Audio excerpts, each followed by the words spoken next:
Hey guys, how's it going? Kripparrian here. So we got a pretty cool new game that came out earlier this month. It is Etheria Restart. Now, this game has a lot to it. It has released in open beta state on June 5th, so it's a very new game still, and a lot of people are figuring it out. And I did a little bit of a play session myself and want to introduce you guys to the game in the way that I have played it so far. This is going to be a sponsored video, but I think if you guys do want to check out the game, you will enjoy yourself very much. I will have a link for you guys to check out the video in the description of the video and as a pinned comment. Make it easy, guys, free to check out the game.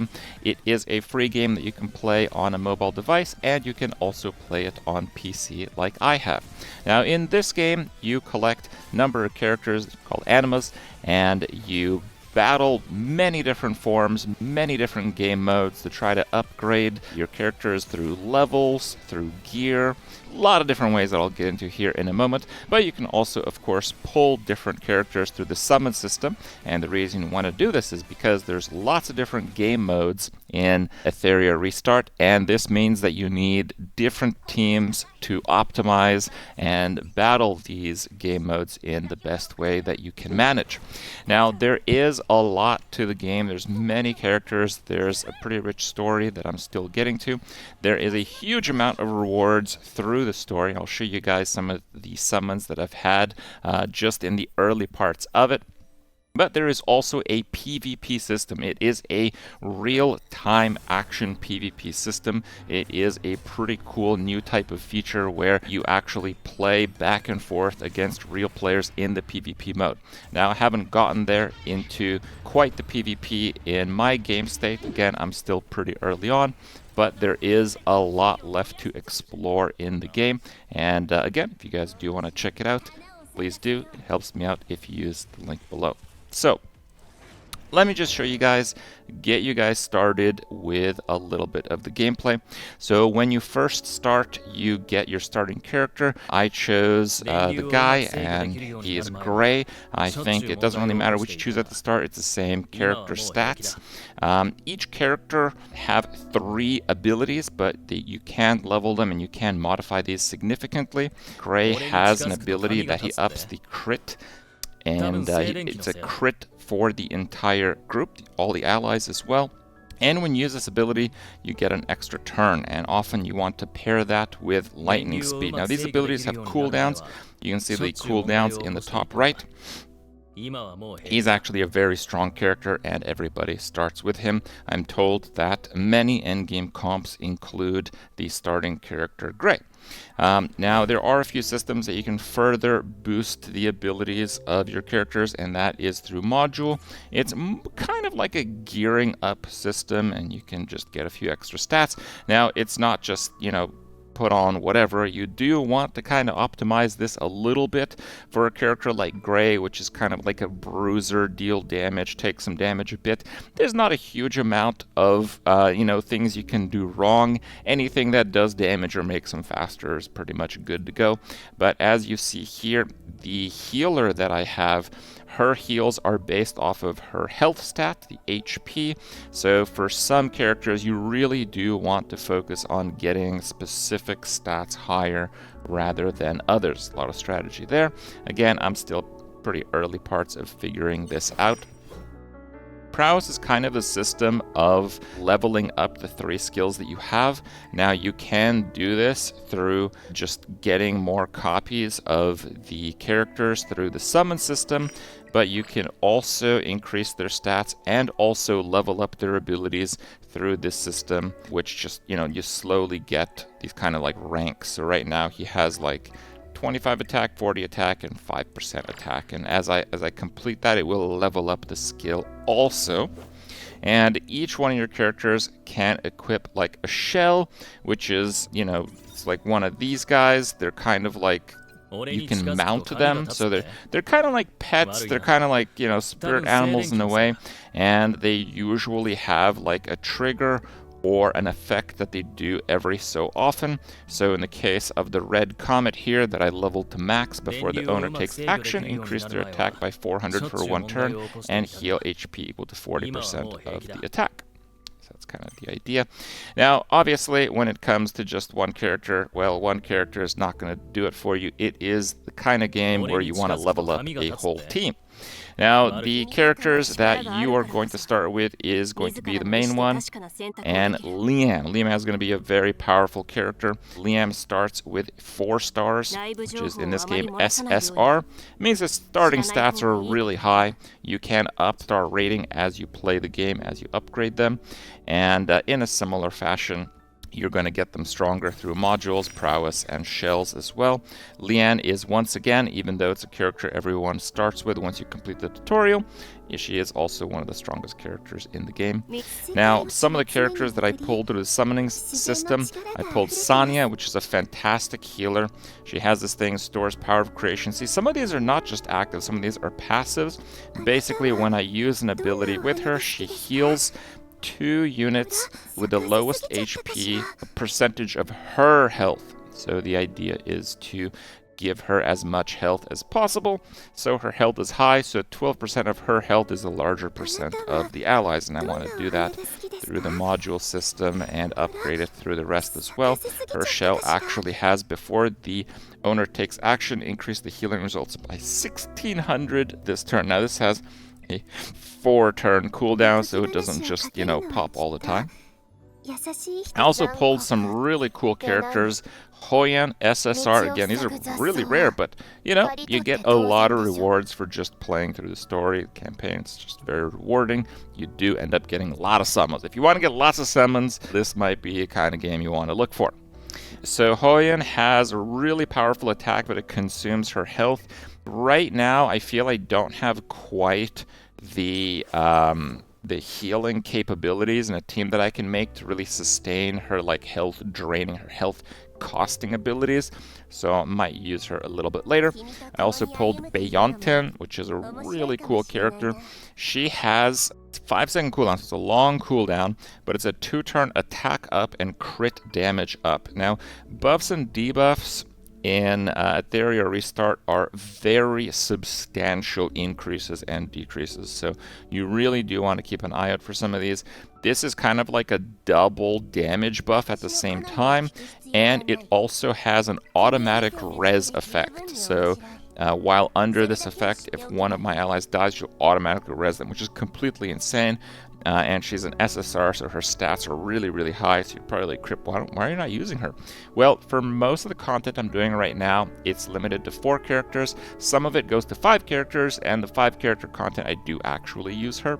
Now, the main thing is I don't have modules, I don't have gear that's good enough to give her a high enough speed stat. And I'll show you guys how the speed stat works, kind of like a mock battle here in a second. And that means that because she's kind of slow, the actual allies that deal damage end up doing the damage earlier than she acts in a round. And that means that her 2-turn attack buff doesn't quite end up being as useful because it's being triggered at the end of a turn. So until I can get some speed bonuses from the module system, she's really not quite fit for my current team. And instead we are using Dating. So Dating is apparently one of the strongest characters in the game. He is SR, so not crazy rare. I actually pulled 2 of them, and I pulled through some system quite a few of the available SR units. And basically he has a passive where he gets a lot of crit rate, and he converts additional crit rate into crit damage. This is just an absurd effect, but his abilities only do single target damage. So while he's really, really strong, you're going to want to have a team that can compensate for the fact that he doesn't do area of effect damage by pretty much focusing on area of effect damage. Fortunately, Gray and Lian do just that. Now, there's lots of different game modes that you can play. It's actually pretty crazy. And, if you're getting overwhelmed, what you can do is just follow the quests and follow, I think that the hyperlink thing, it gives you basically objectives. These are kind of progress towards one-time rewards. Again, they're very substantial one-time rewards. And the idea is that you can kind of follow these in addition to doing the main storyline to get a bunch of the rewards. Now you can spend those rewards with the summon system, they do have limited like summon events. Like this is like a Yelly boost. Yelly apparently is a new character that's looking like she's pretty strong. I did not get a Yelly. I was told by my chat trying to help me out that the permanent summon, while in, you know, normal gacha games, usually permanent summon is like kind of mid. Well, in this game it's not. In this game it's actually really strong. So you can get some very good units for very good value. This currency to summon is not that rare if you're playing through the game, so that's pretty cool. Now again, there's lots of different game modes, but you can just get through it and follow the quests basically. Now let's see here, what quest do I still have to complete? I don't think I can quite do this guy on that difficulty yet, but okay, sure, why not? Let's try to take on Terramatin. So it has kind of like a skill lineup. I'm not going to go over it too much, but basically the idea is you can farm them for specific modules and you get additional rewards the first time you defeat him. So when you go up against an encounter, it has a number cap of characters that you can use. In this case, it's actually 5. So that's pretty good. We're actually going to use Beyontin and Sanya, so we're going to try a double healer setup. And we're going to use Lian and Gray, like I mentioned, and Deting for single target. There is kind of like an affinity thing, so some things do more damage and take less damage. And this is always on the screen, so you can always click this to see. But basically, you want to have some kind of type advantage. Now, the enemy here is largely hollow, so we're going to want to use largely reason units. So red beating green, basically, if you want to look at it as colors. And we are using 2 red units, and we are using no blue units. So actually, just by happenstance, this is going to be a pretty strong team. Okay, so basically the way it works is you have the order of unit attacks here. Now this includes the enemy as well as your own units. And with the 3 abilities, your units go in turn based on their speed stat. So in my case, I am going to want to use the crit rate up because this affects my whole party. It refreshes his action, so I'm able to use E. E is usually kind of like the ultimate ability. It's usually the ability that has the longest cooldown and has the strongest overall effect.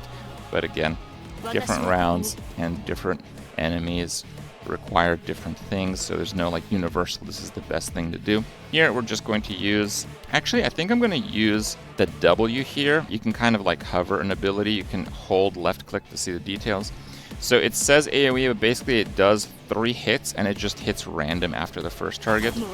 Now in this case, I didn't want to use the big one because I want to have my damage fully maxed, because the long cooldown ability, it takes quite a while to cast again, so I want all of the possible buffs until I can until I actually expend the cooldown.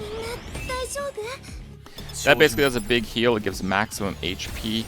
I am just going to try to do as much as possible. Now this character is really cool. Again, this is the one that has a lot of crit chance, and the additional crit chance is converted to crit damage.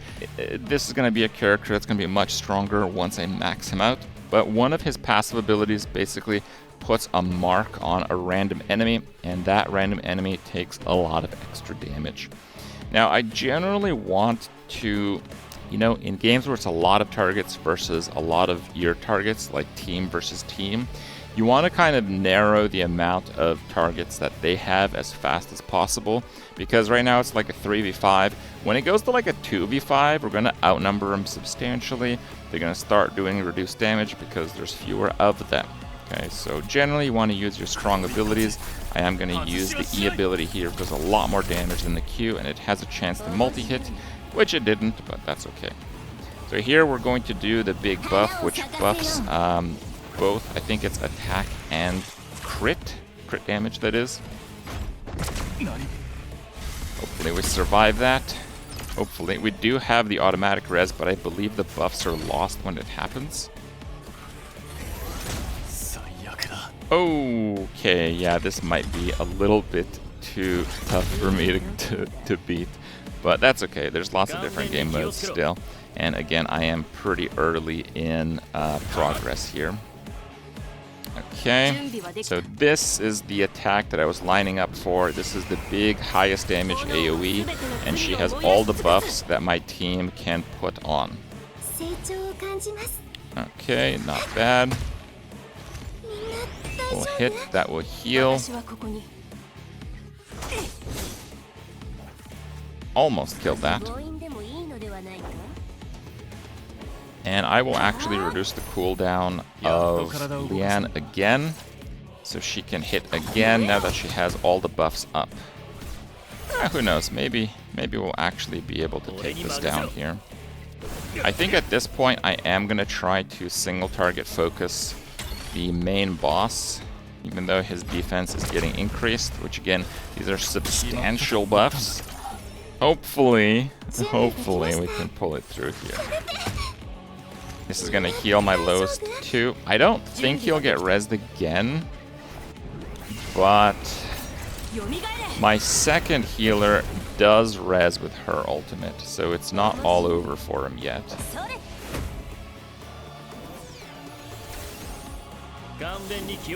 This gives him the red comet buff. I think I actually need to... Does it get consumed if I use the crit up? Not sure. We'll see. That's quite a bit of damage. Maybe it worked. Okay, so her revive will be up in 1 round. I will be able to heal and actually revive my fallen ally there.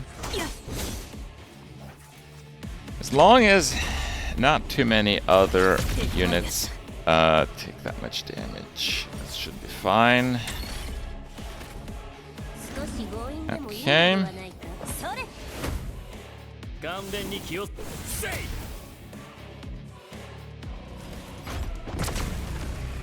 Okay, this is going very badly.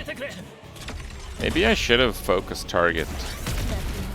Okay, we're all dead. Probably with a little bit of strategy change, maybe going for his second arm there was the play. It seemed like it was constantly buffing the defenses of the main boss, so, but yeah, we'll see.